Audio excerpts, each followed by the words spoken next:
In the quiet little village of Oakridge, the earth had stopped blooming. Years of drought turned the fields into dust, and the people into shadows of who they once were. Every morning, villagers gathered to complain about the sky, the sun, even their luck. But on the far edge of town lived an old farmer named Samuel, who still smiled through the dryness.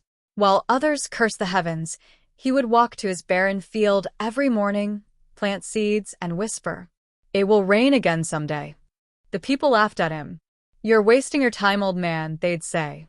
But Samuel only replied, "Faith is not about what you see. It's about what you plant before you see it." One morning, the villagers found a small basket at the church door. Inside were tiny brown seeds and a note in Samuel's handwriting. "Plant these with patience. Water them with hope.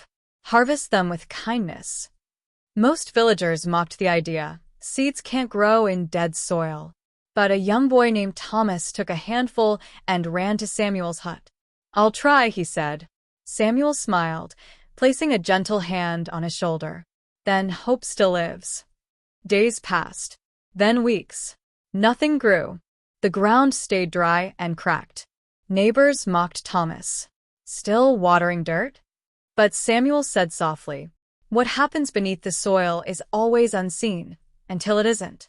Then one morning, Thomas saw it, a single green sprout breaking through the earth. He shouted, "It's growing!" And for the first time in years, the village smiled. Hope had returned, not through rain, but through belief. Soon, other children came to Samuel for seeds, and little by little, patches of green began to appear. People shared water, helped one another, and the air filled with laughter again. But just when hope was blooming, a storm hit the village. Winds tore through the fields, destroying everything. The villagers cried, "It's over again."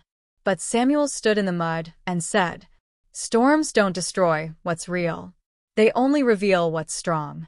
So they replanted together. And this time, their unity was the seed that truly grew. Years later, when Samuel passed away, the whole village came to his field. Beneath the great oak tree he'd planted as a boy, they found a box labeled, "For the next generation." Inside were hundreds of seeds and a note. "When the world feels dry, don't wait for rain. Be the one who plants anyway." From that day on, every year, the people of Oakridge planted new seeds, in the ground and in their hearts, because they finally understood Samuel's greatest lesson. True change doesn't start with rain. It starts with one person who dares to believe again. For more stories, kindly subscribe, like, and comment on this channel.